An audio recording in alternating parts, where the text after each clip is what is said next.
right, brothers and sisters, generals, welcome to another EBX and Lord Lamont show. We got Lord Lamont in the building, everybody? Of course. Yep, and he's back. He just got here.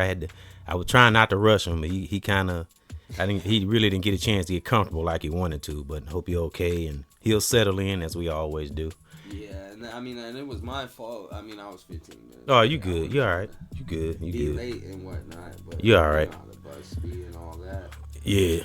But shit, this is my comfort zone in a lot of ways. You know what I'm saying? It's therapy for me too, and not only. Yeah, we always say this therapy. Yep. Not only is it a place to like commune or convene with you about ideas and things that that, I'm learning throughout my day, and whatever things that I study and find interesting. It's nice to have somebody to. It's like having a workout buddy. Right, you're right. That's nice true. The brain, working out the brain. Yeah, to bounce ideas off of. Like we always say, this is like therapy. You're right. Yeah.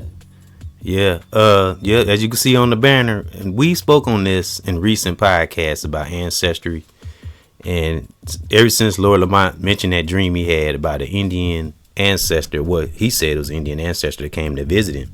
I'm gonna let him get into it. And salute current subscriber, new subscriber, anybody that view, we salute you and thank you, whether you watch a little bit or hang in there for a long time. Because it is some righteous content. It's a lot of content creators out there. So, as I always say, just the fact that whoever listen, take the time out of your day. Me and Lord Lamont, we appreciate because we do this off the strength of, like we said, therapy. Our spirit. Maybe in the future we'll make money, but we're not looking for that. It's more about bettering ourselves and doing our part. To help better the world and make the world a better place because.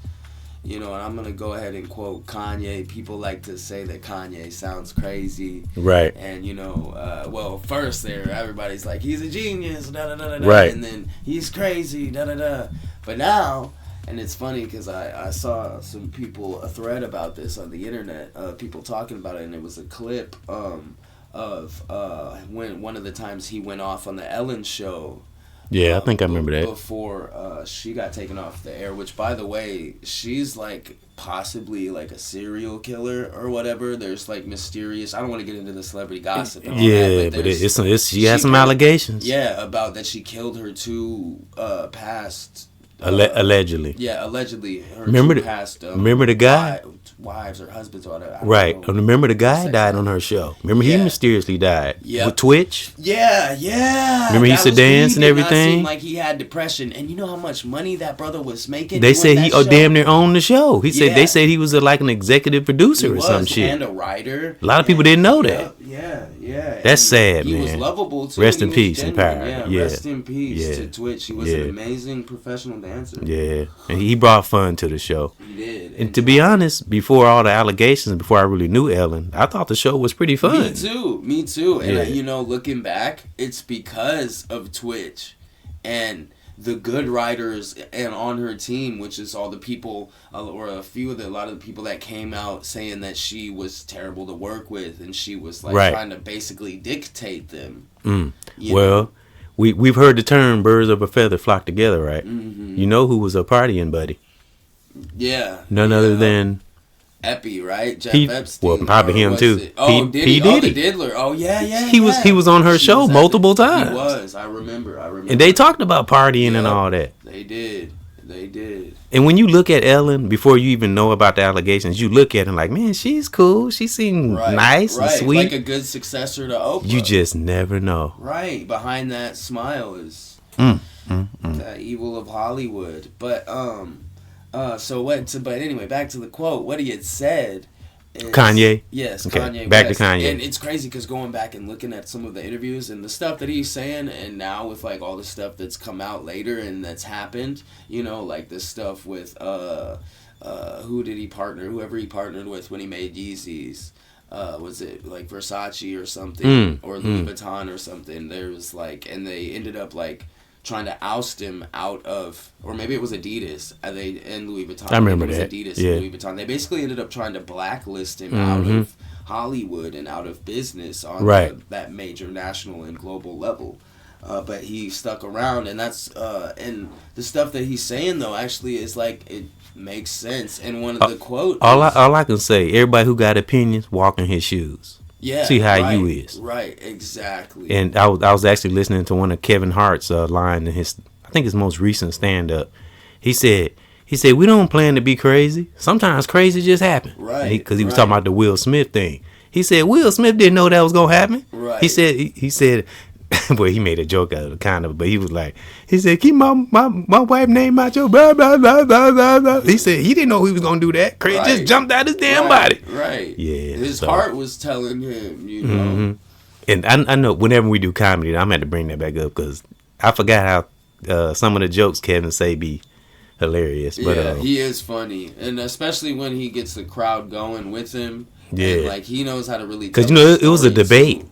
Is he really funny? Is he not? I remember it was a debate. Yeah, I remember. But I was like, that. I think Kevin pretty funny. The points that they made were legit though, because I think he's funny. He is funny. He knows. I think he's funny. Doing. If I thought he wasn't, I'm like, no, but he is funny. Exactly. Yeah. Like, you know, you gotta understand. There's a formula. And you know something else I like about him? He'll blurt out the truth. Yep. He just throw shit out there, man. When he did that, it was a recent. He hosted some award show, and he said, "I did this on a Monday, damn it. Now ain't no after show. Everybody take your ass home."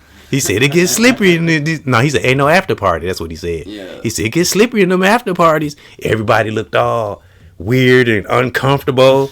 Like, that's the part about him I like. Yeah, he does that. Yeah, he's genuine. Like that time before the P. Diddy situation. This is way before he got arrested and allegations and all that. Remember we was doing a comedy special and we was talking about Kevin Hart and P. Diddy was in the audience. He's like, Puffy, what happened to Black Rob? You know what I'm saying? Yeah. Shit like that. He do that all the time. Right, yeah. But he be meaning it, but he make a joke out of it, but it be real. He's smart. He knows how to operate. He's obviously clearly seen shit that's been. I don't think he's ever been a part of that type of shit because he doesn't take me as that type of dude. Yeah, you know what I'm saying. But you know, yeah, he said it himself. He's like, man, on paper, he said all the stuff I've been through, I should be crazy. Right, I'm sure. He said I don't know, crazy could be waiting on me. I don't know. Exactly. Yeah, I think he's more like that's honest. Yeah, you know, yeah. Where they were at them parties at the normal part, and motherfuckers was like, "Yo, check this shit out. Come back here," and they were like, "Nah, let's get up out of here." Because, we all remember the classic video with him, P. Diddy, and Usher.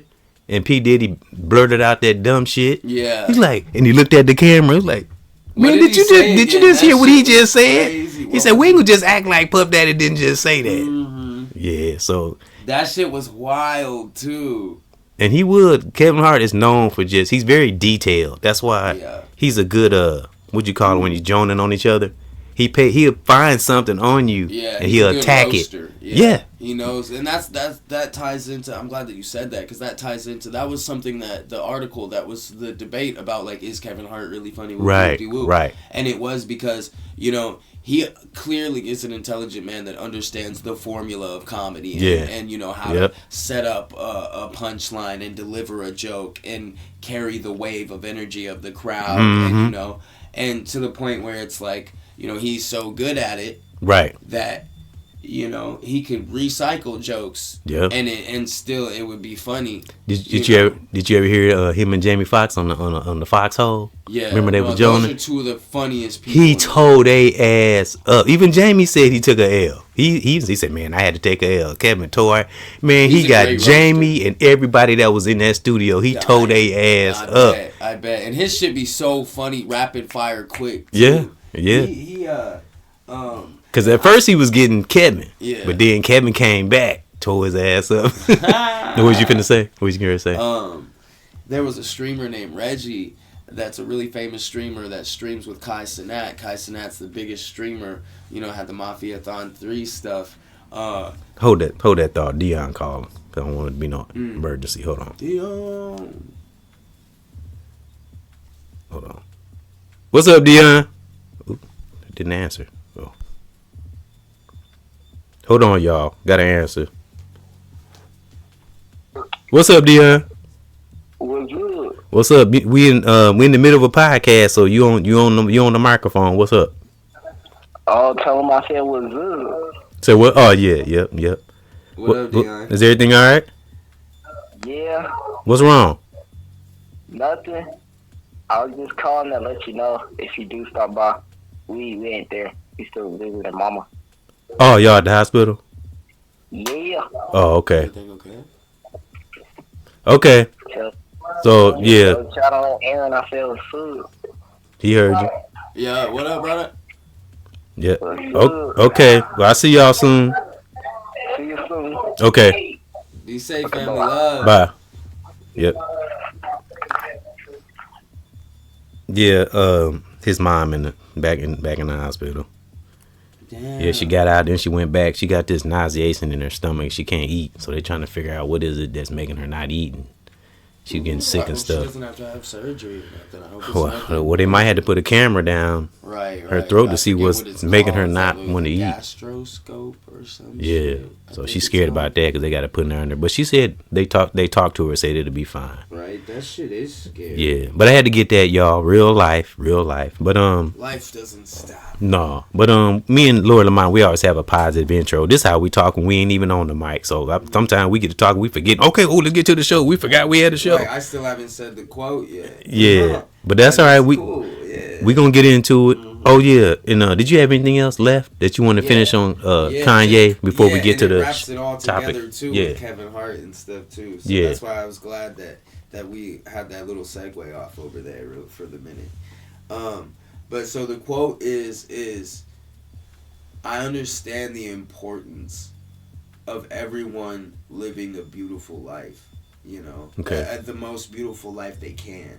Okay. You know what I mean, or you know what he means. Like you know, it's important that everybody gets to, you know, that everyone has a dream, and I don't mean this in a corny way, the American dream. I mean, Right, nah. it's important that A real everybody, dream. you know, gets the chance and the opportunity to go for what they want to do and like Yeah, to go for their dreams, yeah. to live the life they want to live, you know, respectably and reasonably. You know, without limits. And you know what? I'm so glad that I'm not one of these people that just jump in comments with opinions. It's like I did, like Dave Chappelle said one time. I reserve judgment, well, not even judgment. I reserve assessment till the facts come out. I've always kind of seen what not that I see more than other people, but I always kind of seen something in Kanye that other people kind of didn't see. I did a podcast, and remember I said it's a warrior. It's a warrior in Kanye. It is. And we got to look at what he dealing with. No, like I said a few minutes ago, walk in his shoes. Exactly. That's all I can say. So. Yep. And man, for him to go through all that egotistical shit that he did, when he was like, you know, with leading up to Yeezus and all that, with the, you know, where I'm the motherfucking lyrical wordsmith genius, Kanye, the modern day Pablo, and you know Picasso.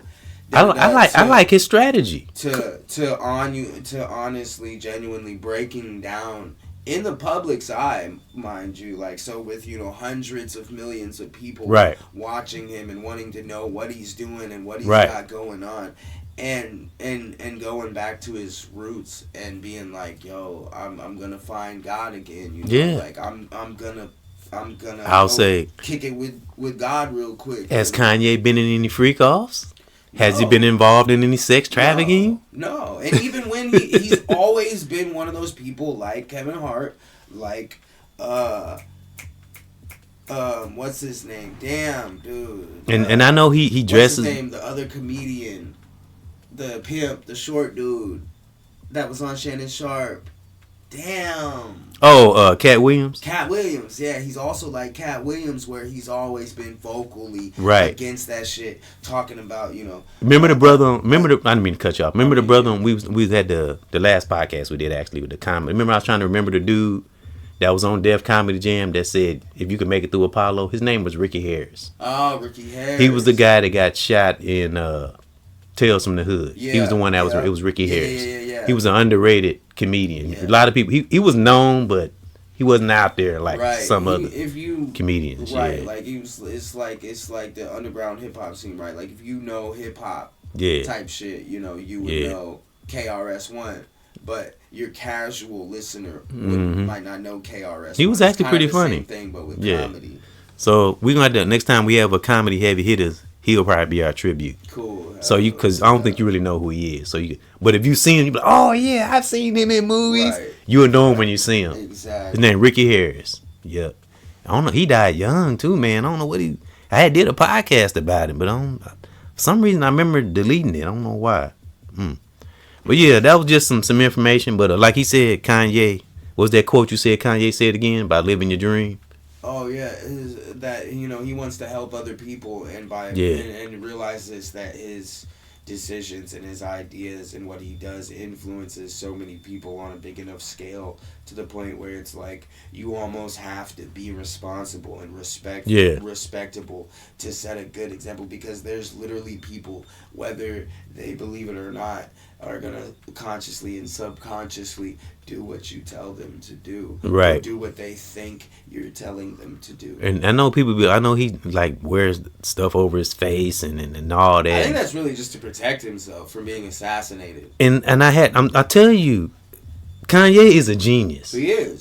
He had to make them think he fucking crazy. They could be like, man, we ain't fucking with Kanye. Right. He had to do that. Right. I guarantee he had them 1%ers being like, did this motherfucker figure out cloning and shit? Right. Is that dude right. really an AI Kanye? He likes to keep the wicked entities around him. He like to keep them guessing. Exactly. Yeah. He might have had them thinking, man, if we might try to assassinate him, there might be some type of. Because I tell you what, he's a billionaire. He's got billionaire. Kanye contacts. Is very headstrong. And he's headstrong. A genius. Yeah. And he's got an iron will. Once he got his mind set on something, you're not breaking him out of it. Nope. Yeah. So he'll even it's been proven he'll even drive himself into debt.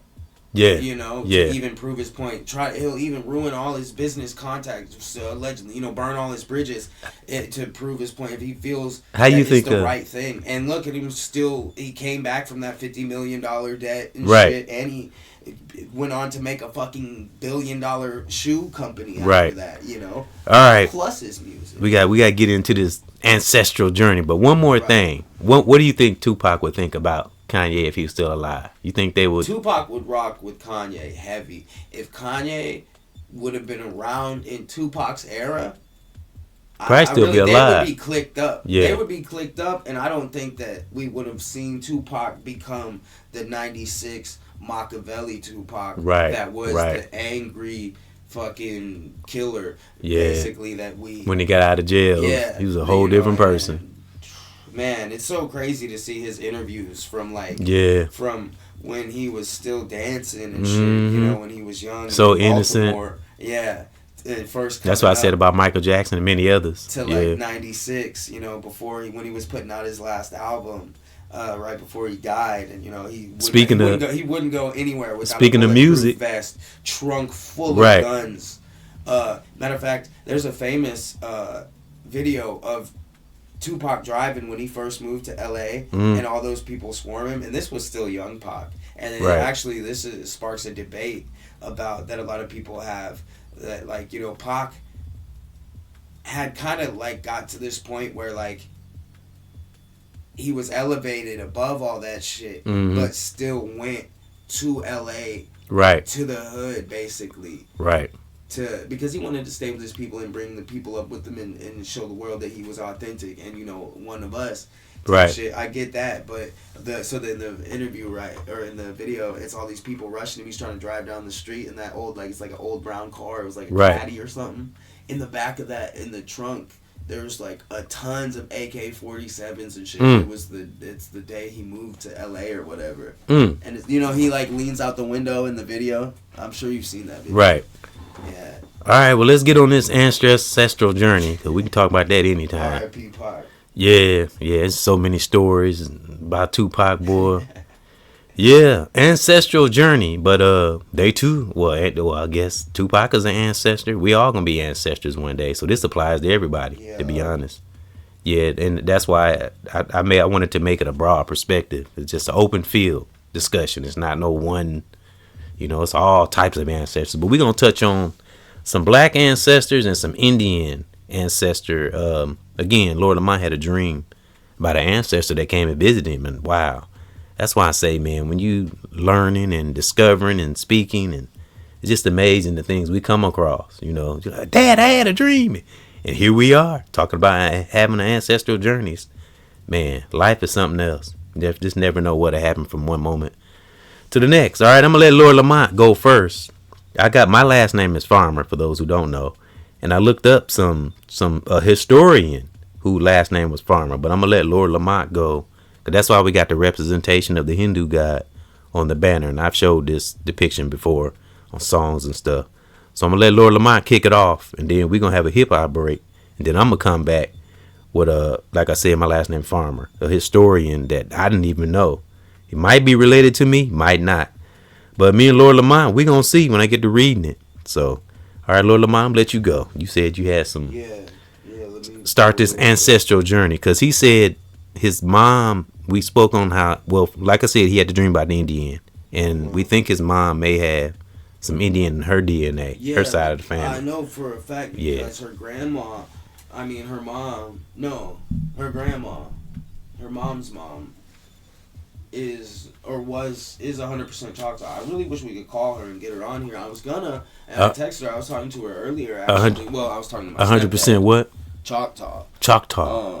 I'm pretty sure. But that she doesn't know for sure because she hasn't seen the paperwork. You know what I'm saying? Like, okay. But yeah, she was native or is native and passed away. With God rest her soul in heaven. Say that Indian name one more time, just so I can remember. Choctaw. I like that. That sounds like an Indian name. Mm-hmm. Do you know all the names? Most of these streets in Milwaukee are all Indian names. Right. Like Waukesha, Wauwatosa. Potawatomi, right? Ain't that crazy? Yeah, they're let's see here. So Illinois, and the Midwest, but I want to start with Illinois just because that's where my mom's family and stuff. Right. Well, that's where I was born. Right, exactly. That's where our heritage is. Yep. Holds a deep Midwest Native American heritage, anchored by ancient Cahokia mounds, metropolises, the historic Illinois Confederacy, and diverse tribes like the Potawatomi, Kickapoo, and Miami. Wow, the word Potawatomi actually came up. Yep. Despite forced removal 200 years ago, a vibrant native population remains throughout Chicago, Milwaukee, and the surrounding area, with significant archaeological sites throughout each regions. The Cahokia Mounds and they're a pre-Columbian city north of Mexico in Collinsville, Illinois.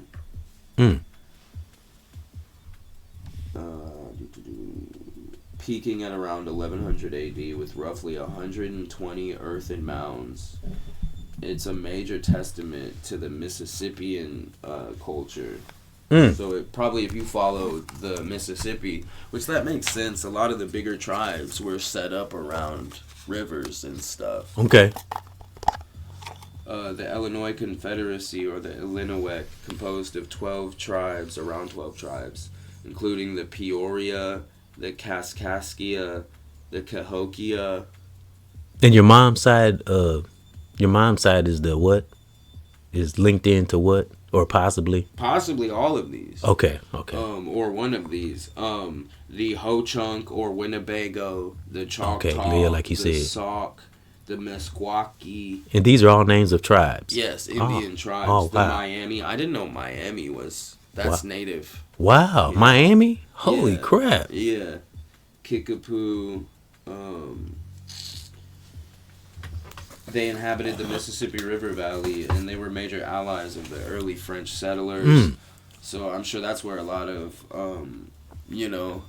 breeding and coexisting started happening. Right. But yeah, the Ho-Chunk or the Winnebago, and I wonder if it's not Winnebago blood, and that's why in my dream why it was a Winnebago that he led me to. Now, we all know what a Winnebago is, but describe a Winnebago again. Some people might not know. It's a camper. Okay. And okay, so dreams are, to look at dreams is like symbolism, right? Like it's like. Describe what that dude did in that dream again. In the dream, I woke up in a field. There was a path in the field that led to a Winnebago, and there was like wheat all around the field, like it was like a wheat field. And I'm looking at the Winnebago in my dream. I look to the left of me, there is a Native American like warrior. He must have been like their greatest warrior, because he had like this spear that was adorned. And I think that like, and you said you also could feel his energy. Didn't you say that? Yeah, like he was like responding without words, responding to like the questions that I was asking. And you didn't feel scared or anything, but made me curious, but not scared. Curious and in awe, and I felt this powerful, humbling sense, like that I better like pay attention to this, that this is important. Wow, that's something. And he pointed his spear towards the Winnebago. Right. We go in the Winnebago. I'm like, so what do we do now? He hands me the spear, and then right when I put my hands on it and look at him, then I woke up. Wow. So it's almost as if he was saying, you'll know when you'll know. Just take this spear and you'll know. Yeah. Wow, that's amazing, man. You might have, they say some of us have, I don't know if we can call it ancestors or angels. Sometimes we just have something in the spirit realm that protects us. Yeah. That's what Shola King, the comedian, he was kind of speaking on. He said something got explained, like the sun. He said, it was a good explanation he gave. He said, how was the sun the right amount, how did he put it? Like so far, because if the sun get too close, it'll burn all our asses up. So what in the universe knew that? The right amount of, that's what he said. He said, how is the sun the right amount of distance from the earth without burning our ass up? God exists. It had to have been placed there. The knowledge had to have been known, and everything can be translated to like math. Right. And I think we get tied up in labels, whether we want to call it God or creator, whatever it is. Right. What is it? That's all, like, the labels are all just preference, right? It's all technically semantics, right? It's just personal preference at that point. It's not really truthfully important to the grand truth of the whole thing, that there's something greater out there. Most real philosophers I have listened to that are like really serious and deep into it, most of them say force. Mm-hmm. They don't say God or none of that. That's where I learned that from, actually. Because when you put God, when you label it as God, a lot of people will automatically put their personal politics exactly into it. And I say that all the time. God. Even if you still say, oh, I mean God as in like your higher power or what you believe in as the ultimate authority, whether that be your own mind or the universe or God or force. Right. Because that's like I told you before, whether we believe in it or not, it doesn't matter. We ain't God. We don't rule nothing. It doesn't matter if we believe in it or not, or we think this, that, and the third. God. Now, if we was to have the real image, to me, it's the most powerful thing we'll ever experience. That's how I think of God now. Yeah. But it was a time I was like everybody else, like a light switch. Something go wrong, then I want to pray. No, now I'm saying thank you all the time, even when things going right. Right, and hell yeah, especially when things are growing right. That's when are going right. That's when I'm thank you. Thank you better. So much. That's the time. And you know what else? When people used to say to me, like, you need to get with God, that always used to, like, mess with me because, like, I would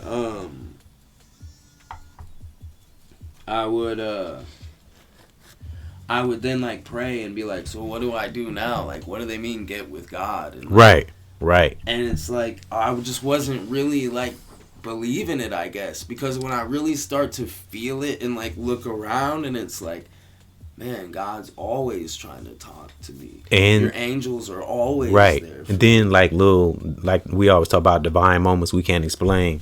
Things like that happen to make you think it's something out there. Like the homeless guy story you told, how you felt drawn to give him $20 and how thankful he was. And then you said you met the lady when you getting ready to get on the bus. She literally gave you back the dang on $20. Had never met you. Like, never seen that woman before in your life. Some Rube Goldberg machine type shit, the way it happened. And you know what? All because of one little small thing you did. You held the door for her. See, it's things like that if the real God pays attention to. Yeah.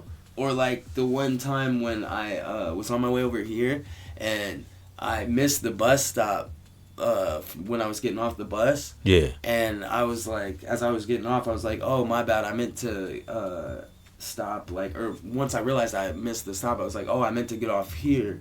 or back there or whatever. Right. And the driver, she like gave me like some, I don't know, like attitude about it, like for some reason. You know, like basically being like, oh, well, you should have been paying attention, and you know, stupid ass. You know, and it probably had nothing like to do with you. Sometimes people be in their head. I've learned that. It probably she had something else going on. Right. And she projected that negative that's all it was. Me, and I was like, damn, and was low key like hurt by it. I was like, that was fucked up, low key. And I hop off the bus. Right, I get off the bus, and I look. There was a $10 bill at the bus stop. Wow. Yeah. Remember, I told you that when I got here. Yeah. I was like, damn, I never would have found that if I didn't miss. When did you tell me that? Bus. You told me that? What was I doing when you told me? I don't know. Was I in the middle of doing something? It was one of these podcasts. Like when you might have did. We've done so many. Yeah, it was a while ago. It was like 4 months ago. Oh, okay, yeah. I probably come across it because sometimes I go back and kind of listen to some of our podcasts. Let me listen. Go back to one of the ones we did way back. Right. Like, man, we talk shit on that one. Yeah. Right. The train story one. Yeah. You were like, damn, y'all motherfuckers are trying to derail the train. Yeah. We didn't. Some badass. We didn't have some funny. X Games mode. Oh yeah. Yeah. X Games mode delinquency. We didn't have some. Y'all was some straight up gangsters. Yeah. We didn't have some fun discussions. Hell yeah. For truancy of all things too. Yeah. Yeah, but back to the ancestral journey. That's why I mean, I guess it's a topic, but that's why I say ancestral journey. Just left it open. Yeah. But we always gonna speak on music when we speaking on Kanye. I wanted him to finish that. Kanye be saying some real shit. Yeah, he does. That'll be stuff that'll be in history later on. Yeah. Kanye is gonna be a part of history. Yeah, absolutely. As well as many other people. Absolutely. Yeah. He's one of the few genuine good, like, revolutionary leaders that we have. Yeah. It's actually genuine and not really like a fucking excuse my language, but a freaking like lying piece of crap that's like that's true. Just trying to be deprived and part of this crazy debauchery and he's still touring and doing show. He just had a show that they said it was very successful. Yeah. Oh yeah. His shows are always gonna sell out. Yeah. And what I'm hearing a lot of teachers say, people aren't really dumb anymore. People can see through people know what the internet. That's why a lot of people still is down for Kanye because a lot of people are they're even up to shit crazy, now. A lot of or knowledgeable. Yeah, I always was like, man, Kanye knows what he's doing, bro. And plus, what they were trying to do, man, is, and for him to fall in love with all people to be Kim Kardashian, that had to have been crazy. She threw him for a loop. I like Kim. I like the Kardashians. I don't think they're that, like, I don't think they're all evil and shit. I think they don't, some but good business people. I just don't like nobody getting put on the pedestal. They ain't got no damn talent. Silicon Valley. Like, and I mean, she's all right, but or not Silicon Valley. You know what I mean though, like that, like Real Housewives. I'm just not the trendy type. Right. I don't like what everybody else like. Right. You know. I mean, I get that, like they're an ideal family. I mean, she's attractive, she's cute and all that, but. Right, but like, even if I seen her in person, I'm like, okay, hey, how you doing? Right. You all right? What? It's make you any different than me because you on TV? Exactly. It's like this is the point that I'm trying to make too. Is like, they're not greater than anybody else. Right. It's women right. It's women right here in Milwaukee. Beautiful. I see them all the time. Beautiful. Exactly. But I definitely absolutely respect their hustle. Yeah. Their work ethic. Shit, Kim's a genius too. That whole Ray J crap, and then her flipping that, and she's made probably hundreds of billions off that whole incident. Well, that's okay because ancestors helping Kanye and her family too. That's who's gonna win in the end. Exactly. So, I don't know. I ain't no fan of the Kardashians. I ain't giving them no energy. Let's get back to the ancestral journey. Let's get back to that. But Big shout out to Kanye. Yeah. Anything else you want to say about your Indian? Your mom's side of having Indian before we get to this hip hop break, and then I'm gonna come back and talk about the farmer, the historian I found, last name Farmer. Yeah. That's actually I said my last name. That's Aaron's last name too. That's our last name, Farmer. Yep.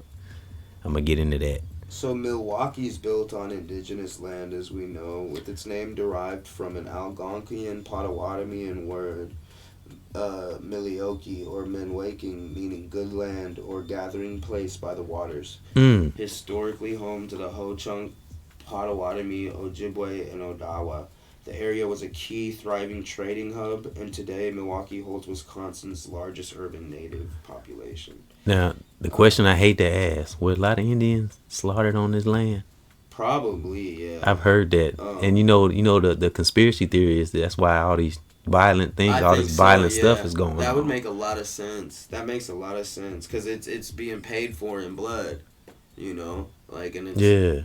But that's crazy though. Then all these names are named after Indians. Yeah, I know. That's crazy. I mean, all these streets. I mean, destroy a civilization. That's crazy. But keep the streets. Keep the names. That's the ultimate form of disrespect, bro. I know their ancestors. There's got to be their warrior ancestors sitting in the afterlife, pissed about that shit, dude. I know I would be. You hear about Potawatomi got set on fire? Yeah, somebody set it on fire. Wow. Yeah. Milwaukee since the 70s has been a hotbed for the Red Power movement. Yeah. And has a huge chapter of the American Indian movement. So we literally living on the Indian burial ground. Yep. Wow. And you know what? That's funny. We in Milwaukee. And this is the only place you had that dream, man. Have you ever had that dream anywhere else? No, I had that dream when I was too. I didn't ever connect that connection too. Wow. And this is closer to like where our family roots are too. Yeah. Ain't that something? So Lord Lamont had that dream about his Indian ancestor here in the Milltown. And like I said, we literally living on the Indian burial ground. And in my opinion, again, right. That's why all this violence and shooting and killing going on. Says about. Well, part of the reason I say, not all of it. Part. That's just a theory. Yes, parts of Milwaukee are built on ancient Native American burial grounds and effigy mounds. And thousands of burial mounds. Read that again. Read the whole thing again. Yes, parts of Milwaukee were built on top of ancient Native American burial grounds and effigy grounds. Thousands of burial mounds existed in the region before European settlement, with many destroyed during development in the 19th and 20th centuries. Some remaining mounds exist in local parks and cemeteries, and there's still discoveries of new ones happening today. And that just came up in my spirit. I never even looked that up. Me neither. But it's obvious. It is. Lake Park, Forest Home Cemetery. Wow. Lake Park's on Lake Drive and Locust. And that's a prominent preserved effigy mound over there. So a lot of these sites where there's those statues and structures, and then a lot of them, I don't think any of them are Native American, but like where there's like where people have those art displays. Yeah. Those are the markings of the of the sites. Right. Wow. Ain't that something? See the things we find out? That's why I say ancestral journey. Yeah, many of the early settlers often ignored the sacred nature of these cities. So that definitely is the answer for why Milwaukee is so violent. Wow. Nicknamed Milwaukee. Wow. Well, we wanted to go. The real reason we was doing this to find out about his mom's side of her Indian ancestry. That's the real reason we did this. But like I say, ancestral journey. It lead from one thing to the next. And like I said, on the banner here is a Hindu god, one of many Hindu gods that because it's different kinds of Indians, or they had different beliefs and traditions. So I just bet this is one of the Hindu gods. I didn't put the name or nothing. Yeah, but this is what's on the banner, just a representation to relate to what me and Lord Lamont talk about. But that's wow, what he just read. Holy crap. Man, how could somebody be so wicked, man? Right. Who laid out these plans and was like, yo, okay, so we're gonna name this street this, we're gonna take out all these grave sites and all these memorials. Right. What he was trying to do, forget them? But how can you forget them when you got their names? Right. That's crazy, man. Woo. That's insanity. It is. And not think that they're not gonna be. It's like they were like, it had to have been some real racist people. Yeah. Like, man, F them, we gonna see. Middle fingers to them, basically. You know what I'm saying? Like, full disrespect, because there ain't no way you accidentally do some stuff like that. They didn't discover it. Right. That's what I'm saying. Somebody had to be deliberately like, nah, man, I want y'all ancestors to know how we really felt about y'all. But it's coming back around, slowly but surely. It is, because look, Potawatomi, too, is a huge, one of the most successful businesses here in Milwaukee. It is. And people love going to Potawatomi. Yup, it's open 24. Right. I wonder who set fire to it. I wonder what happened. I don't know. That's kind of messed up because that's how a lot of native people get money. Like, that's owned by the natives. The surviving native tribes out here own Potawatomi. Right. Well, let's get to this hip-hop break. I'm going to come back. I think this will be interesting to Lord Lamont. Because like I said, both of our last names is Farmer. And this brother I looked up, my granddad, or Lord Lamont's great-granddad, kind of resemble him, as well as my cousins and stuff in the family. Kind of look like him a little bit. But we're going to get into that when we come back from the hip-hop break. Let me see. I got to get to the songs. Get Lord Lamont a break. Man, it's like time be flying. We up to the 40-minute mark. Okay. Damn, already? Mm-hmm. Soon as we clicked on, we started talking. Yeah. Lamont was gone. I had to slow him down. Yeah. I feel it. I feel inspired today. Hey, the ancestors want us to talk about. And I've been feeling for a long time like, man, I really need to get in touch with my native side. Like, I'm going to get my Ancestry.com. I think you should too. I've been thinking about it. And stuff. Yeah. And we should do a whole episode on that and on legacies and stuff. Well, it'd be a part 2, 3, 4, and 5. Yeah. Ongoing shit. Yep. Because I really want to know, and there's more to it, and I think like a lot of this stuff in my life that is holding me back, I think has to do with me realizing these things about myself, because it's an area that I haven't explored, and I think that's what that warrior was showing you in that dream. But he couldn't tell you. You had to find out for yourself. And I think that's the next part of like my spiritual growth and my self-growth journey. And I think it directly correlates to like why my music dreams haven't panned out yet, like how I how I wanted them to. Right. Well, but you know what I mean. Us talking and stuff right here, this is a step in the right direction. Yeah.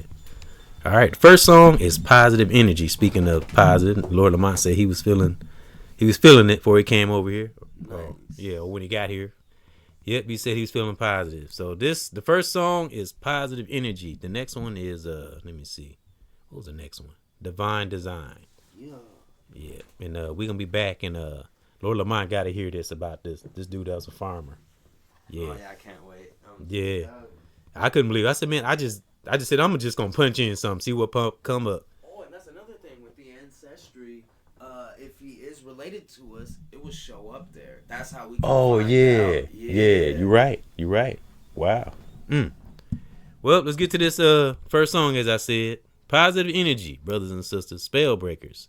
We'll be back to speak on some more ancestral journey, EBX and Lord Lamont show. Thank those for riding along. We really do appreciate you.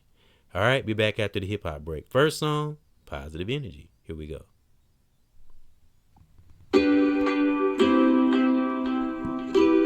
Positive energy is so good for the mind, body, and soul.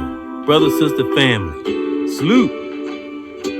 Positive energy, yeah.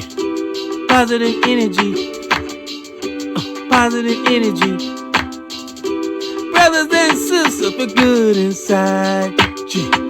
And make us wanna rise. Feel good inside. Positive energy.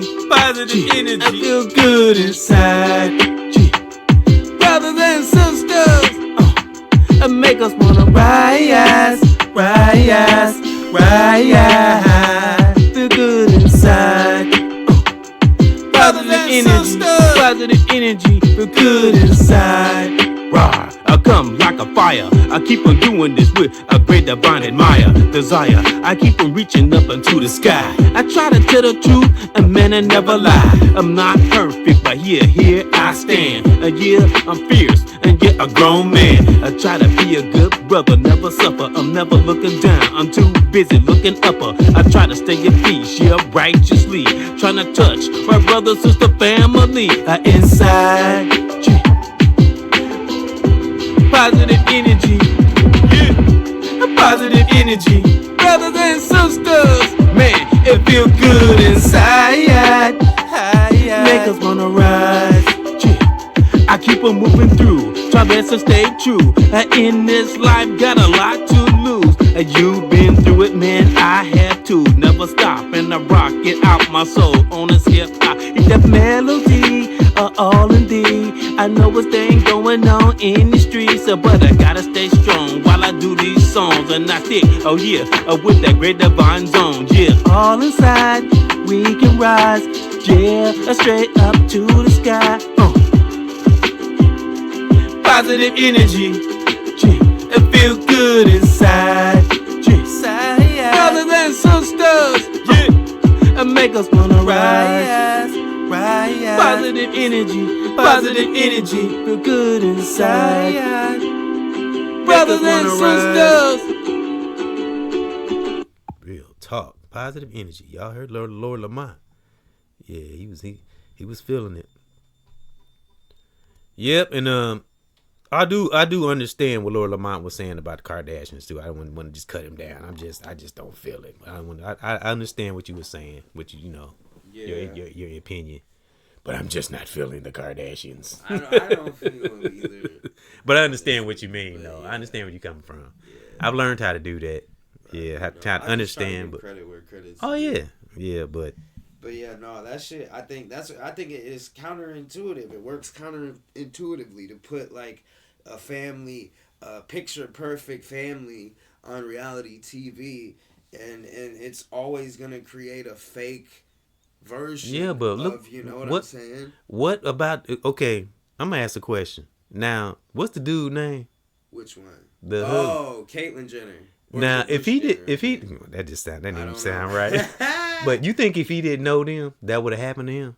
You think he would have made that choice? Oh, that's a good question. No, I think they directly and indirectly had an influence on that because they are very feminine energy. That whole family. I wonder what made. Well, I guess you're right. But that lady. But I've been in a situation when I'm around girls. I don't want to be no damn girl. Right. That's why I say it's directly. I think and indirectly because. I wonder what pushed him over the edge. I wonder what made him go, you know what? Fuck it. Chop it. It seems like the Mama Kardashian. I think that she is just that dominating and just dominated. Because a real woman don't want no man like that. That's what I'm saying. And doesn't want their men to be like that.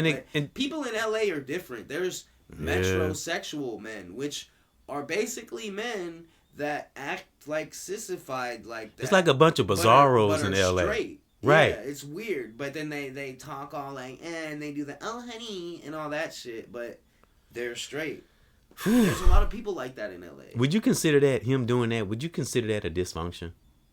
A man, I think so. A man wanting to chop something that God gave them? Absolutely, yeah. And I think it stems from insecurities. And I think the mental battle that he's probably been having with her over dominance of their, because their family doesn't. He's not the man of the house. He was the man of the house, but you know what I'm saying. And it's all weird now. And it's like I think she mentally, and I'm not pointing fingers or nothing, but I think he mentally got broke to the point, Wow. And she's a businesswoman, like a mega super successful businesswoman, right? Up there, like with the Wall Street type people, right? You know what I'm saying? And that's always been known as like to be a suit and tie type of person like that. You got to be cutthroat. You know what I'm saying? So, well, we know how some of the wicked entities, how their ancestors, you know how they got down. Right. Remember I told you that story that the white dude told me? He said where narcissism and sporadic behavior and same sexes and all that stuff, where it all came from. Remember I told you the white dude said a bunch of Caucasians broke out of lunatic asylum. They used to call it a lunatic asylum. Remember I told you that the white dude said they all escaped and they migrated throughout the world to different areas. Yeah. And they became teachers, doctors, lawyers. And started got yourself in positions. Their it's like they were crazy, but they were intelligent. Right. Yeah. And high intelligence is often always linked to like a parallel to a different side of the same coin of like mental illness, and shit like that. That's weird in the same sentence. Crazy and intelligent. That's weird. Right. Like that guy that like basically created the whole economic, or at least the rules for the economic system that, like, you know, and the currency system that America runs on today. The movie A Beautiful Mind is about him. He like, that shit drove him crazy. And you know what? And I have seen, I'm gonna get to this next song that we'll get back, but there are people that Caucasian people that are, I know people say, oh, now they want to, now they ain't got no choice. They have to tell the truth because it's all out there now. Right. They can't hide it no more. Right. So you do have some talking heads that are Caucasian that are speaking on history and stuff, but why now? Y'all should have been talking about it. Like the but it's like Christopher Columbus thing. Yeah, you know? yeah. Why was it hidden from so many of us that, like, that dude was a terrible dude? Why was he heralded as some hero that found America? That's true. Yeah. He didn't even find America. Right. What most people say, how can you gonna discover something that was already there? Right. But we all believed it, did they? Put it in the history books, and all you knew was Martin Luther King, Columbus, and slavery. That's all you knew. You didn't know shit else. I always questioned that stuff. I remember being I didn't till later on. During recess and stuff in, like, the first and second and third grade, like, I would sit there with my head down like this.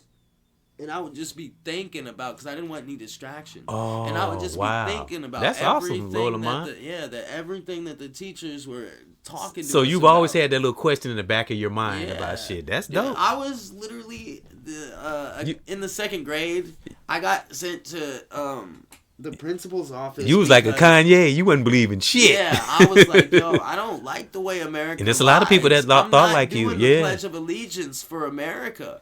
How can I pledge myself to a country that covers up and is okay with mass genocides and is in bed with dictators and murderers and rapists and thieves? Like we said a few minutes ago, we literally in Milltown, literally living on Indian burial ground. That shit's crazy. But you know what? Milwaukee's not the only city. There are other cities that have burial grounds too. Yeah, all around. And it said there were thousands of them all over here that were around erected, but the colonizers destroyed most of them. Right. Chicago. Yeah. Their burial ground would be Mexicans, because a lot of those names are like Chicago is Florida. Yeah, I heard Don. What's not Don DeLuise, but what's the brother that played in Spawn, that played the clown? Remember his name? Damn, that movie. He spoke on that years ago. He said all those names in Chicago, they're all like Puerto Rican names or Latino names, and like, he said Florida is a Mexican name, because he said he was saying the right way you pronounce it. It's not Florida, it's Florida. Right. And Chicago is Chicago, something like that. Like Chicano. Right. You ever heard that saying? Chicano or whatever? Yeah. Oh, okay. So, the word Chicago originates from Chicago, a word in the Miami, Illinois language. Miami's another one. Yeah, that most Mexicans dominate. Miami's Native American. You're right. You're right. But a lot of those Native Americans, though, some of them were also from, like, Southern America and came up here. There were also tribes that were migrating in and out. Because even Richard Pryor said Chicago at one time. So it was all Mexican and Latinos. That's why their language is interchangeable, because they were all chilling from Canada, North America to South America. For fucking thousands of years. So Chicago, because they're known for being violent, they got their over burial ground too. Yep. Wow. And the language in that language, it meant striped skunk or wild onion and leek. What language? In Miami, Illinois language, which would be a combination of, I haven't heard that word Chicano in a while. I can't even say it right. Chicano. Oh, because it refers to the pungent wild garlic plants that grew abundantly along the Chicago River area. French explorers in the late 17th century, such as Robert de La Salle, recorded this term for the region as Chicago, spelled Chicagou. So they kind of did the same thing, right? Literally, where they took their words for it and just changed them a little bit. Yeah, but they said Mexicans pretty much dominated Chicago and Florida. That's something else. But it's all coming, like me and you said, Lord Lamont. We did a podcast on it, and this applies to everything. Life is like a full circle. It might take a long time, But if something ain't right in the universe or within that God or Mama Nature, somehow, some way, I don't know, it comes back around. It does. And you know what? It's even proven in physics too. If you go straight long enough, you will reach the same exact point. Yeah. Now, it's not feasible in human lifetimes. It would in a human lifetime, it would take possibly billions of fucking human lifetimes. Excuse my language, to get back to the same point. Look how long Pac been speaking from the grave.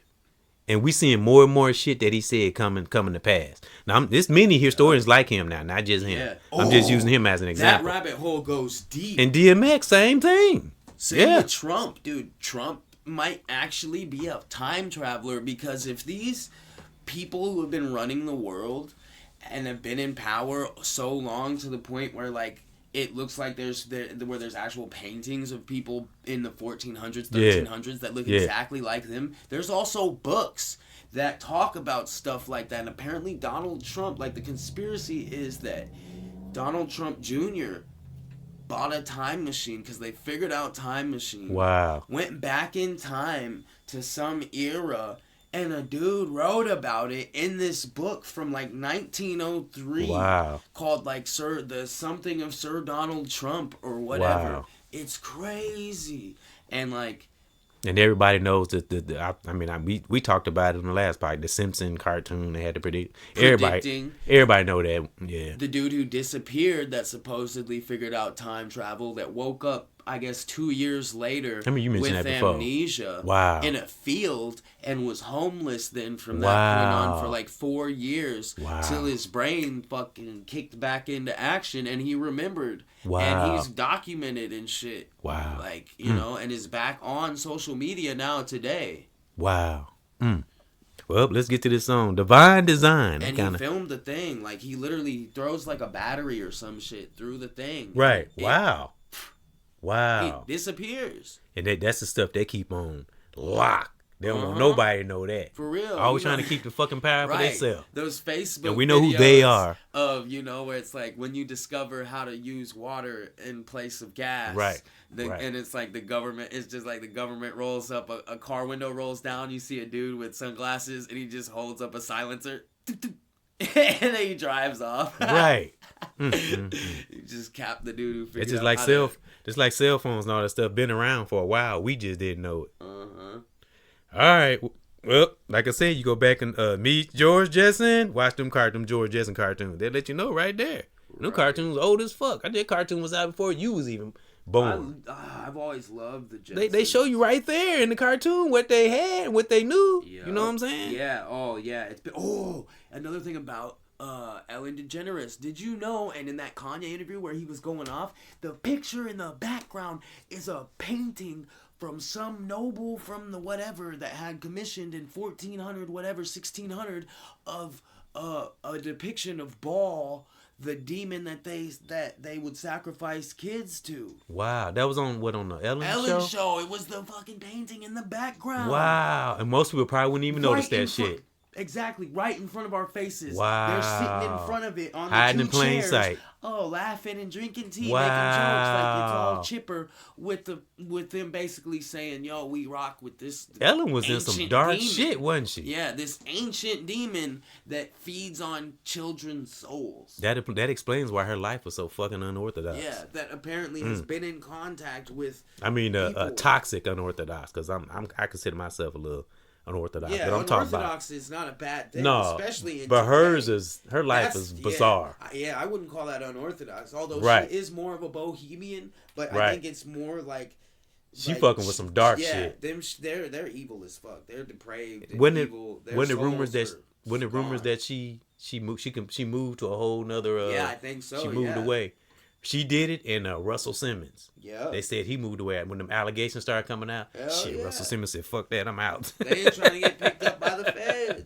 Well, they shouldn't have been involved in that bullshit. Exactly. Like I say, what we said a few minutes ago, full circle, folks. Full circle. And that applies to everybody. I don't give a fuck who we are. And everybody thought she was a saint. And it works both ways. If you're doing something righteous, if you're positive, that circle will come back around. Oh, well, the opposite, we know what the opposite is. I don't know why people think they're going to get away with shit. Yep. So I've been there and done that. Man, when I'm doing something wrong, God get on me. It bothers me. It gets in my spirit. It tantalizes me. I can't do it. All right, we're gonna get to this next song, Divine Design. You know, me and Lord Lamont get in. We get deep. And we'll be back because I'm gonna read this about the historian Farmer. Yeah, because remember, me and Lord Lamont last name is Farmer. All right, be back after this. Divine Design. We got to know this. That's who Divine Design and Mama Nature. This world we living in. All right. Okay, be back after this. Spell breakers. Thank you.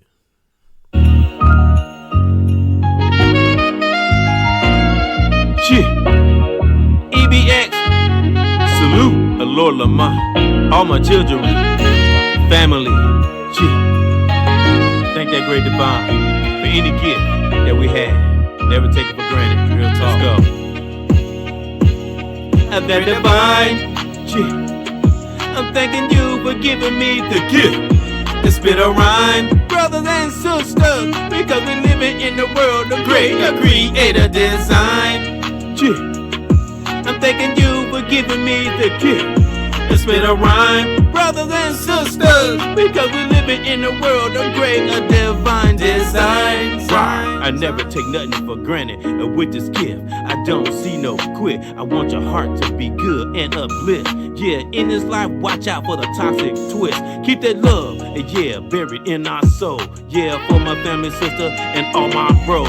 Yeah, it's a war out here that we can't see. Yeah, keep on going, study things to be free. Yeah, study the mind, body, and soul. Stay up in this life and never stop on the go. Yeah, keep that love and just can't stop. A positive energy, in this hip hop. Think that divine. For giving me the gift, to spit a rhyme, brothers and sisters, because we're living in this world of great creator design. And fuck the devil, I'm moving through. I got no time to quit and don't see no lose. And yeah, my brother got me, I got you. I'm seeing clear and never ever be confused. I'm so thankful that divine all in my mind. Yeah, stay smooth and I never ever grind. I got the love, I'm buried all in my soul. Keep her on the square, man, stay up on the toes. Woo! I'm thanking you for giving me the gift to spit a rhyme, brothers and sisters, because we're living in the world of great creator design. Yeah, thanking that divine for giving me the gift, yeah, to spit a rhyme. Because we're living in this world of great divine design. Keep on going with the great divine. I keep them in my mind all of the time. I'm fierce, a raw, strong up and down my spine. I love doing this with these crisp words rhyme. And yeah, Lord Lamont, he got it too. And watch us win and make it through. And you teach us, we teach you too. And gotta stay strong and man, it make it through that divine. Yeah. I'm thanking you for giving me the gift. I spit a rhyme, brothers and sisters, because we're living in the world of great creator design. Yeah. I'm thanking you for giving me the gift, man, to spit a rhyme, brothers and sisters, because we're living in the world of great creator design. Oh, that fits so perfect with the topic too. Yeah. I know, right? It's amazing how we just be leading into stuff. Yeah. Right, turn this on back up. This is awesome because, we just did the comedy one before, and right. like making a point to, salute to all the more lighthearted and not deep. And right. now we're going like as deep as we can get. Yeah. Trying to learn some things. Right. And better ourselves. And each other in the process. Always. Yeah. Let me see. What did I say in that song? It was something I said in there that made me smile. I think he was smiling too. Oh, I said, Lord Lamont got it too. Yeah. I keep doing this, bringing these crisp words. And that was all. I freestyled that. Yeah, that was nice. Yeah, when I'm feeling it, I'm feeling it. And that flow too hit really good with the right. The old head saxophone with the cool jazz. Yep. Man. I used that I think I used that in one of our intros. I might. Did I? No, I might not have. I think I used it when I had a discussion, but I didn't use it in one of ours. Man. Yeah. That's just like perfect for like, I don't know, like Like I can just see the vibe of like you know, like when the lights are dim on the stage. Right. It'd be like a real like, you know, that'd be when like you come down and like sit down, you know, on the front of the stage, like real close to the people and with the spotlight just on you, you know, and right. And then, you know, you get to rapping and shit, and then when the sax comes in for the first time, then the lights hit on them. I gotta have you on the stage too. Hell yeah. Yeah. That shit would be cold. We gonna get Lord Lamont to. You know what? When I can, I'm gonna invest in a guitar so we can keep one over here. Yeah. Yeah, because Lamont played the guitar really well, and I still listen to him every now and then. I go back and listen. I'm like, man, he was jamming. Especially when I did that song from T.I. Man, you did that guitar so perfect on that. We need to make that into a song. And you like, soon as I started singing his song, you went right on with it. You went right on, and you was talking while you was playing the guitar, so that was dope. Yeah. I make sure I played it every now and then. Yeah. Yep. One of my favorite T.I. songs too. Yeah. Oh, he got a new song called Trauma Bond. Oh, did I tell you about that? Told me about that. Yeah. Damn, got all his family in it. Oh, I'm so glad you reminded me. Got all his family in it. Man, I love it. It's young. He said, "This is my youngest son here, King." They all in. His wife. And they got the band. He got like a band, marching band beat to it. And in the video. It's awesome. It's awesome. Oh, in Spotify now you can download videos. They put the music. Oh yeah, that's dope. Too. I got yeah. Spotify Premium. It's very inspiring. Yeah. And Method Man, Scarface, Lloyd Banks, and I think another brother. They just did a video a couple hours ago, if I'm not mistaken. He got some out. See, Redman. Redman, he been collabing too. I had to probably look it up. He didn't collab not too long ago. Oh, I listened to that one. That Redman was on the radar. Was it on the radar? I think or so. Something? Yeah. Or that freestyle he did. Yep. That freestyle was awesome. He had a ball. He was killing it. I like this energy as that LL freestyle, dude. He took me back to the old Red Man. It's like he ain't lost a thing. Bro, they letting these new rappers know that like we just letting y'all have the spotlight. Oh yeah, and Method Man was talking all kind of shit. Bars and actual this. It's funny you say. It's funny you say new rappers. Smith shit. That's exactly what Method Man. Dude, these rappers touch the Wu-Tang Clan, Method Man, Redman, people like Common, Talib Kweli, Mos Def, KRS. Yep. Nas, man, dude, Cassidy, who else? So many people got slept on from New York because of Jay-Z. I did a podcast on Mary J. Blige and Method Man. Kim. That song. Oh, that's one of my favorite songs. That's real R&B when real R&B was still out to get by. I had to do a podcast on that, and I got that when the thumbnail. That part when it showed him and Mary J. Blige bobbing their head like this, that was the coolest shit in the world. When I was 15 and 16, every time I would smoke or light up like a blunt, I'd play that song. I would always play that song. That's one of my favorite songs of all time. Yeah. Wow. Yeah, mine too. Yeah, I love that shit, that beat. And I like, but you know what? I did a little researching. It was two versions. P. Diddy produced the first one, the radio version, which was decent, but we know what happened. What happened to P. Diddy? But RZA produced the next one, the remix. Yeah, it's better. It is because it's more raw and more gritty. And Method Man is just so hard in there. You would think that's DMX. You know, I'm like, damn.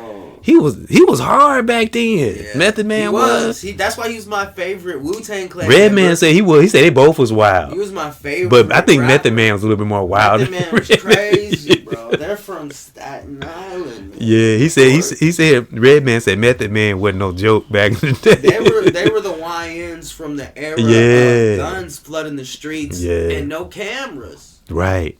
Yeah, but at least they weren't killing anybody or nothing like that. No. I'm sure they got in some squabbles and beefs, but nobody got killed. Watch the Wu-Tang Clan, Wu-Tang Saga. I know you told me that. It's so good. You told me that. I gotta watch that. Yeah, and it's some of it is dramatized. You said Wu-Tang Saga. Yeah, I think it's called Wu-Tang: An American Saga. It's a series. Yeah, it's a series. Check that out. Dave East plays Method Man. And amazingly in that. Right, and the new collaboration I just said is called Struggle.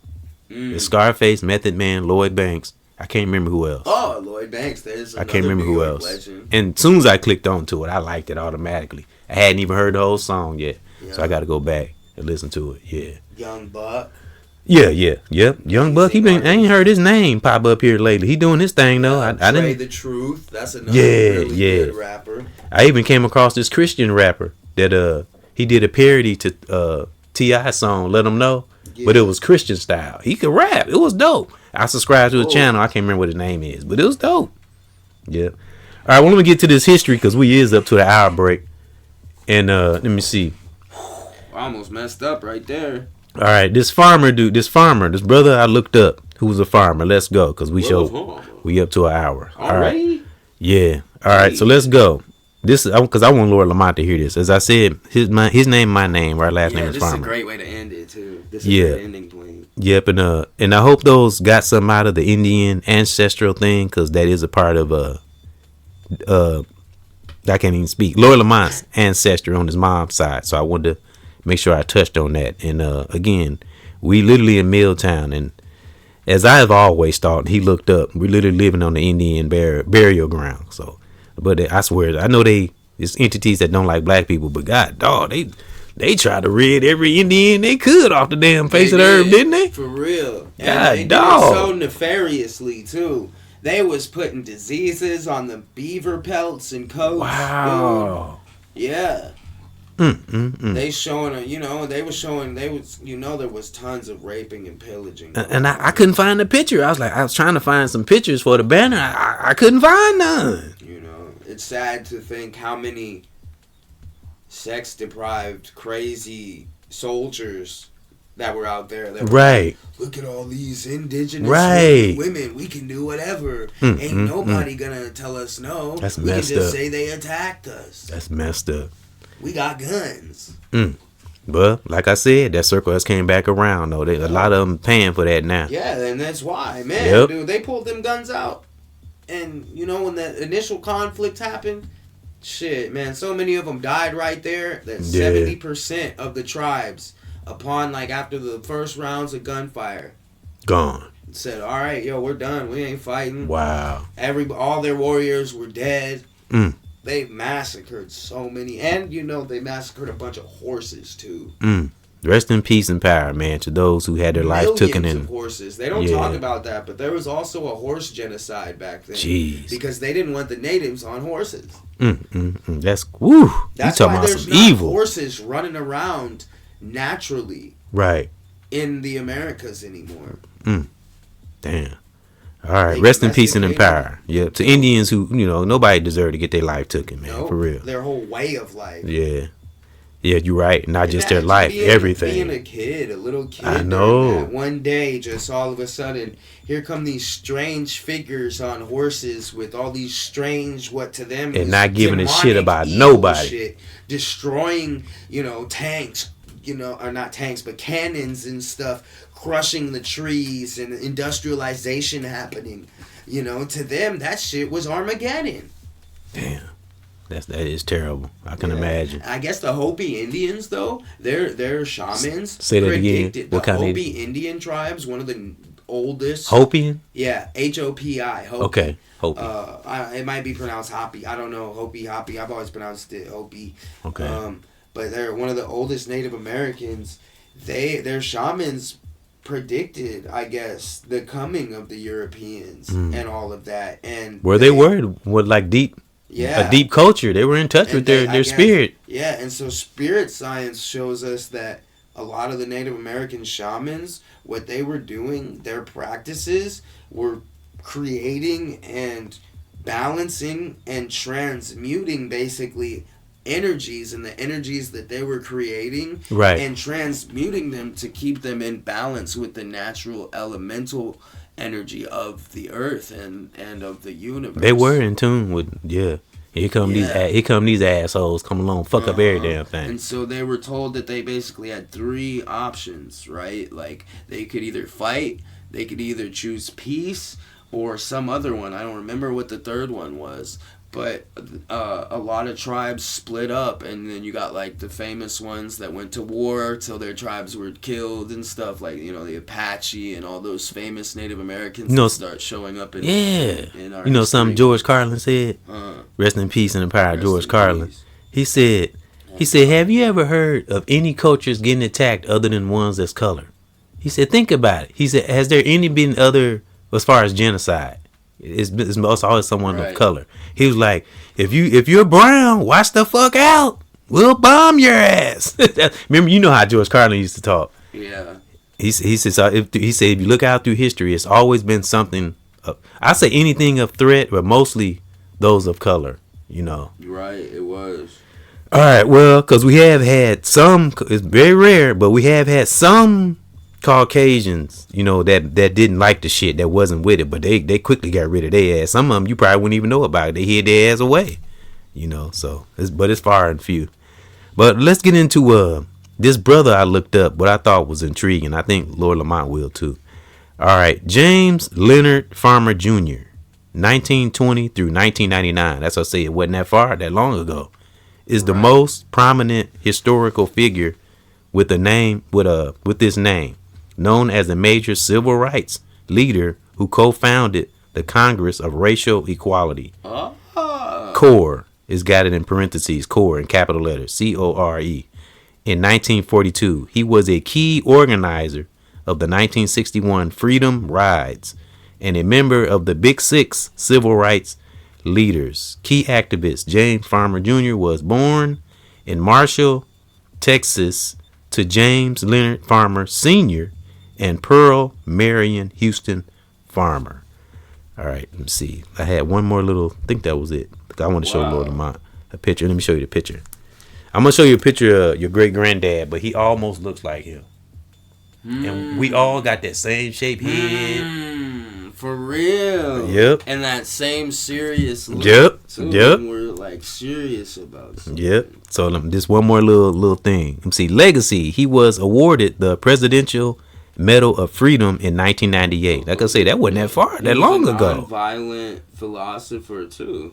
Say that again. He was a non-violent philosopher. Yeah. He believed in like MLK believed in non-violence. Yep. And say fathers. Let me see. Say legacy. He was awarded the Presidential Medal of Freedom. Yeah, he served alongside MLK. Oh wow! For his in the CORE, in the COR, yep. in the Congress of Racial Equality. Yep. Let me see. Father's background. His father. He was the initiator and organizer of the first Freedom Ride in '61, which led to the desegregation of state transportation. James Farmer Jr. Yeah. And see, his father, James Leonard Farmer Sr., was also a pioneering black educator and the first African American in Texas to earn a PhD. Holy shit. Wow. While there may be other black individuals with the surname Farmer before him, James Farmer Jr. is the historical figure commonly referred to regarding this name and its impact on American civil rights. What else you got, Lamont? He's known in circles as one of the big four civil rights leaders of the 60s, together with MLK, RIP, NAACP chief rest Roy in peace, Wilkins, both of them brothers, and Urban League head Whitney Young. Wow, and there's probably a lot of people that know about him. I just didn't know it, but I gotta say, a lot of my family members look like him. Real talk, like you said, we got them heavy eyebrows, that serious look. Yeah, he almost, cause Brian, granddaddy and Brian's head is kind of shaped like that. Right, exactly like that. See, we might be related. Well, they didn't say he was related to Martin Luther King. He just long beside Martin Luther King. Yeah. Wow. How come he's never mentioned? Right. I've never heard him mentioned. Me neither. Not that I recall. All we hear about is Martin Luther King. We don't hear about no dude named Farmer. Wow, that's amazing. Maybe that's where I get this. Maybe that's why we get these ideas and creativity from, Lord Lamont. Maybe that's some of it too. Because I always said somebody in my bloodline was an activist. Had to be. I've always had that revolutionary spirit. Because your grandmother spoke at events. You know what I'm saying? She's spoken. She got a little bit of activism in her. Yeah. That's amazing. But this was Ancestral Journey. You know, like speaking. We never know what'll come up when we on a journey. And salute to Tina too, his mom. Because she was part of this too, that inspired us to go a little deeper into that Indian ancestry. That's what sparked it all. We definitely gotta get the Ancestry.com Yeah. tests. I know that probably intrigued her. Wow. Yeah, she wants to do it too. Yeah. That's amazing, man. That's the fun part of life. Yep. All right, got last thing. I read this message on the last. Well, it's not message. It's some history. Message.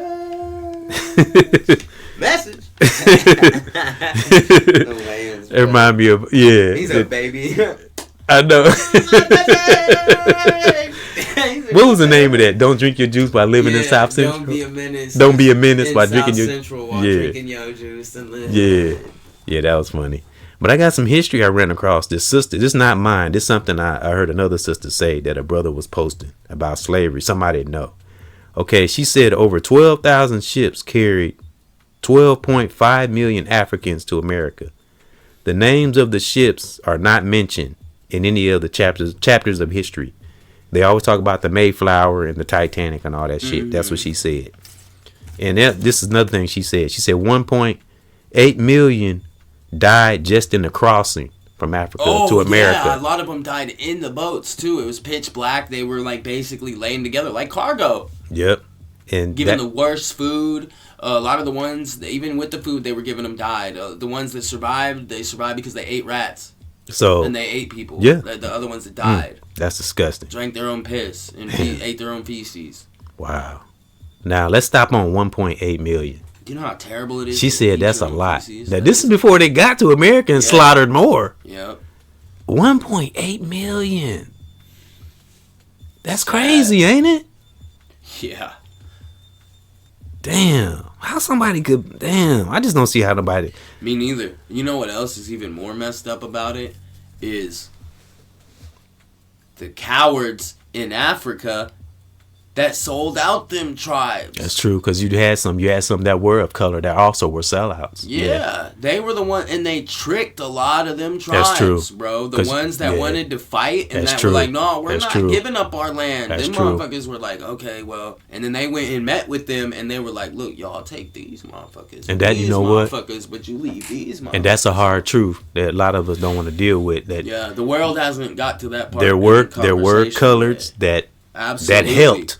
Yeah, there's with slavery, definitely African royalty that sold out their own people. Yeah, some of them did. You're right. And you're right. That's in league. That's a part of it. Colonizers. Slavery was around the world for a long time. Yeah.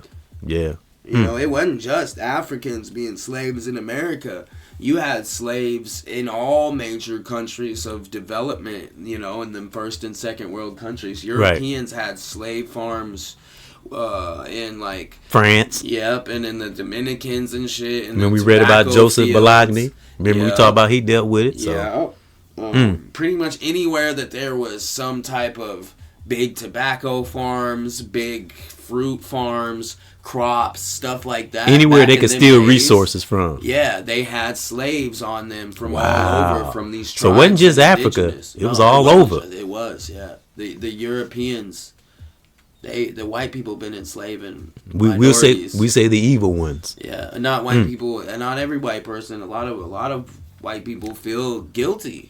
Yeah, for this I shit know. Because of what their and a lot of them are mad at what their ancestors did. Yeah. Wow. I'm glad I'm from like the generation of like the millennials that like was like, yo, that shit was messed up, you know, and like my generation, because like a lot of the boomers, like my mom's generation and before that, stuff was way more racist. It wasn't really about until like the 90s, the 80s, 90s. It's there, but subtle. Exactly, that it started getting talked about, and you started seeing a lot of Caucasian people being accepting and open of African American people and seeing people as people and being for that. Like I said, humanity. We have some Caucasian talking heads that's out there spitting that truth. Like I was telling you about how the Egyptians taught the Greeks. Yeah. How they learned a lot of stuff from. Yeah, and the Romans. Yeah, and I don't even think they forced them. I think they just taught them, you know. Because I don't know. Well, I think the Romans. I don't know. That's another. I had to look that up. I don't want to say nothing wrong. Maybe that'd be something on another podcast. Well, I do know that the Romans did go and kill Cleopatra. Oh. So there was some type of strife and. Did the Romans enslave black people? Did you know Well, yeah, Probably. I guess some of them. I guess there were some slavery. That was all those civilizations did that shit back in the day. Because it's always one or two evil people that just. And so the weaker civilizations that wouldn't give up peacefully, they would go in, they would raid them, they would start campaigns. You know, that's where you get all these noble generals. Ain't that kind of what's going on today? Don't we literally got a war going on now? That same kind of scenario. Yeah, but it's lobbies that do it, right? You know, like it happens politically. Like gathering the army is like gathering the people on the internet and the news articles and or news outlets.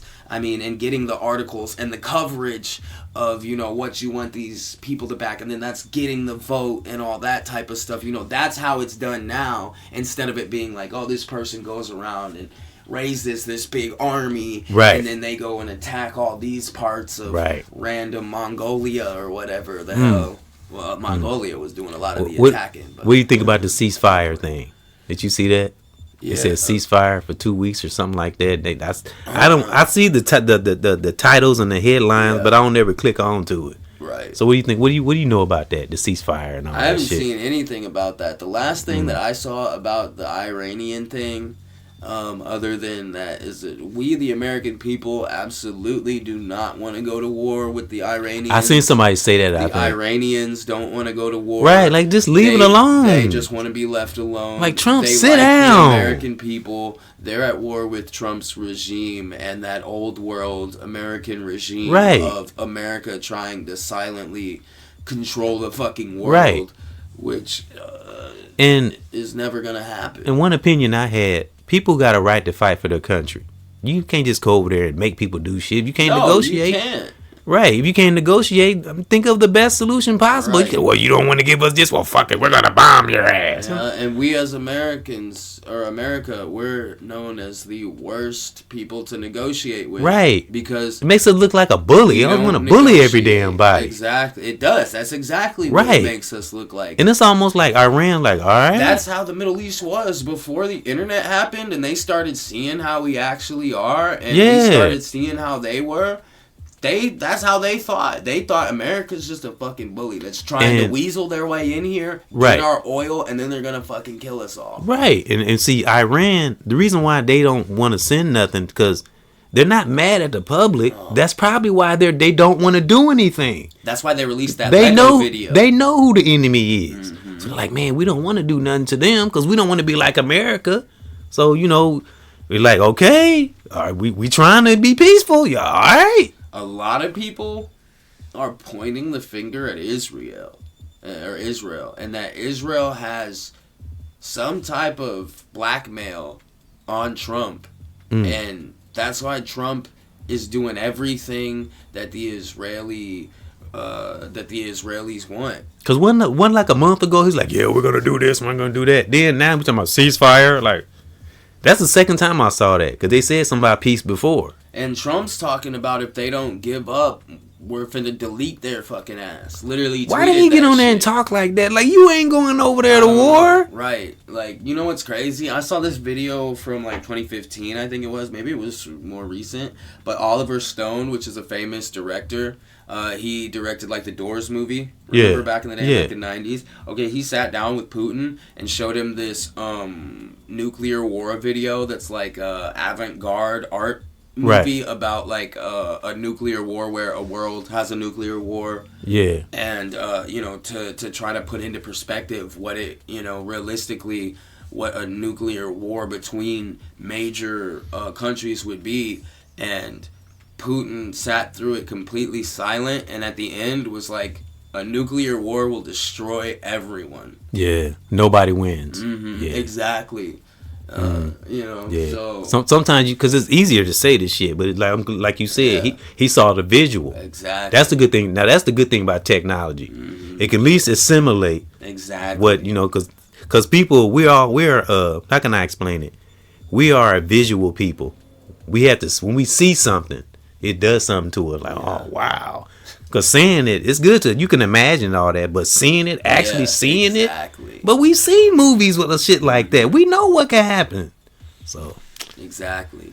Yeah, and even and then they talk about how some politicians got bunkers and all. That don't mean shit. Right, fuck them. That shit gonna come back around. Right. That shit ain't gonna save them. Exactly. Hell no, it ain't. You think motherfuckers ain't gonna get into them bunkers? Right, Motherfuckers exactly. Gonna dig down to them motherfuckers and get them. If they're really truly guilty of them crimes, right, and all that, their ass is coming out that bunker one right. way or another. Motherfuckers will spend their whole lives getting them motherfuckers up out of there. Back in the day, maybe, but now with all this technology and this new shit, exactly. You ain't hiding no damn bunker. You might hide in there for a little while. Right. But if they want you, they gonna come get you. Yeah. Well, you know what end up happening? Somebody on the inside. Yeah. It's always somebody on the inside that end up turning against. Yeah. You know what I'm saying? That's what's gonna happen.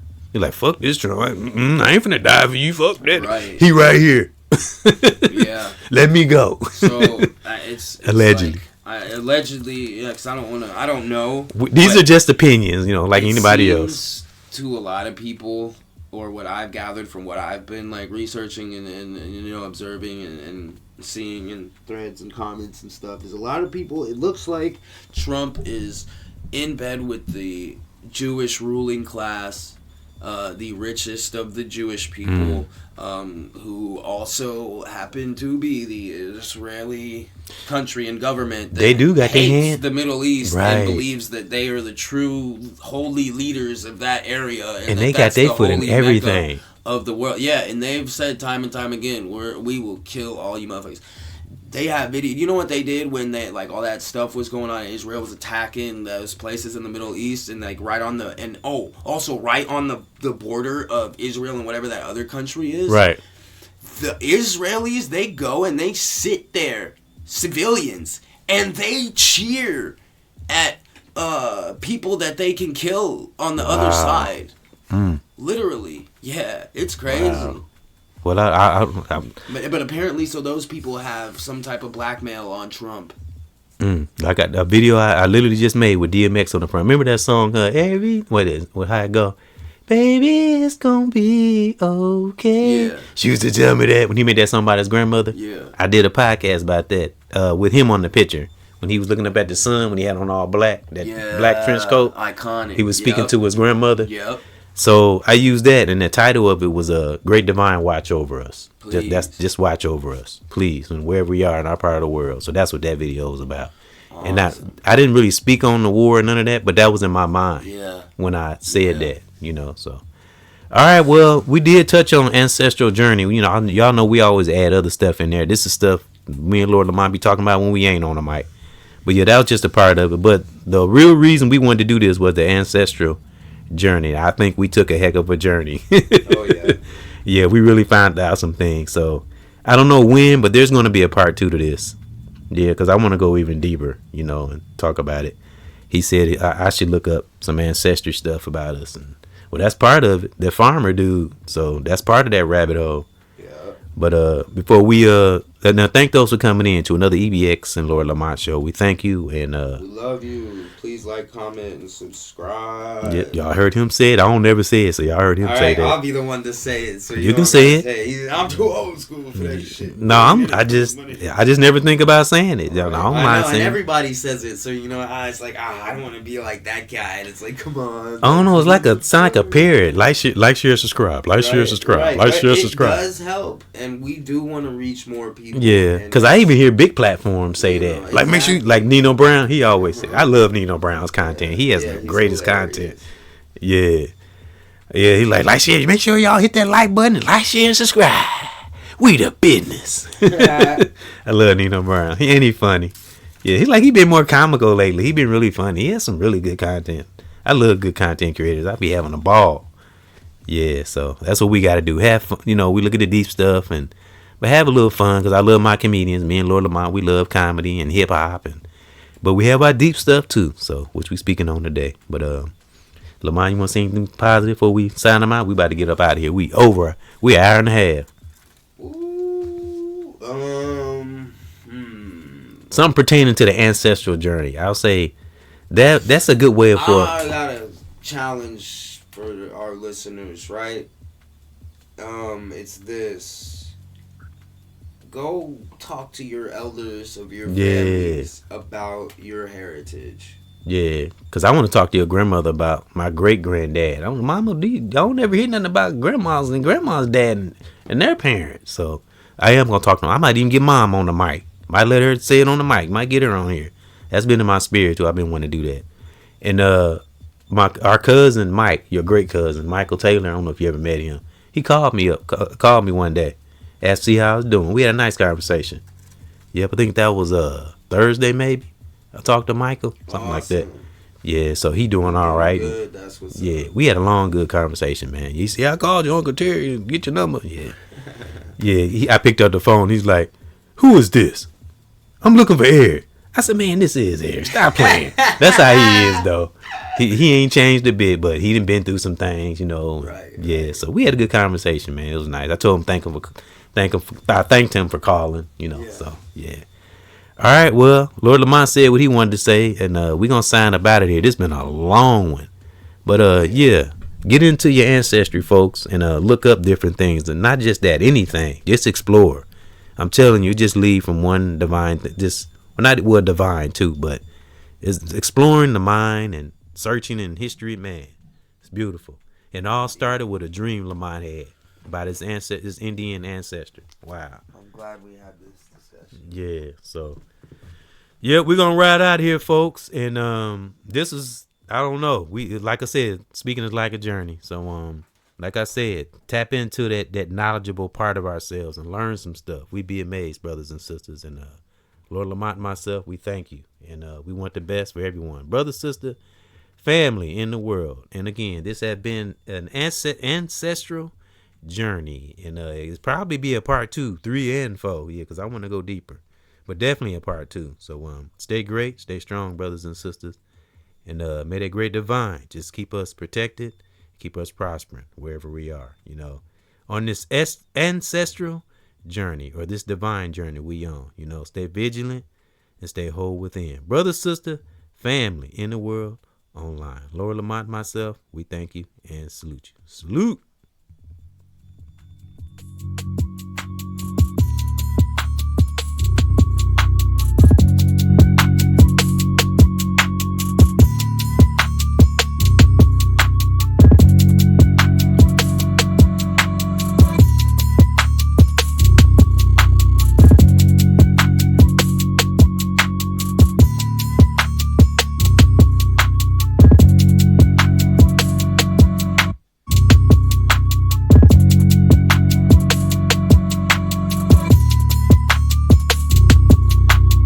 Brought to you by Mama Nature and that great divine. Salute.